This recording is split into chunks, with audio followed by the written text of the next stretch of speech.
আজকে আমরা বাসায় ফার্স্ট টাইম আলু পরোটা বানাচ্ছি।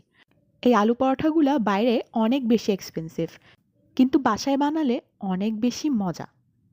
আমার আম্মু এখানে অনেক মজা করে আলু পরোটা বানাচ্ছে, আর আমি আর আমার ভাই অনেক বেশি এক্সাইটেড এটা খাওয়ার জন্য। অনেক ডিফারেন্ট করেই এই আলু পরোটাটা বানাচ্ছে। এটা দেখেই যে এত মজা লাগছে। হয়ে গেল আমাদের আলু পরোটা। এখন আমরা আলু পরোটাটা খাবো আর এনজয় করব। আমি আর আমার ভাই তো এত বেশি এক্সাইটেড যে বলাই যাচ্ছে না। আমরা আলু পরোটা খাওয়া শুরু করেছি। হুম, এত মজা! এরকম টেস্ট কোথাও পাইনি। এরপর দেখি হঠাৎ করে আম্মু একটা ডিফারেন্ট ছোলা এনেছে। এই ছোলাটা দেখতে অনেক বেশি ইন্টারেস্টিং লাগছিল, তাই ভাবলাম একটু টেস্ট করি। ওয়াও, ছোলাটা তো অনেক ডিলিশিয়াস। আলু পরোটার সাথেও অনেক মজা লাগছে। আমরা এখানে এনজয় করি।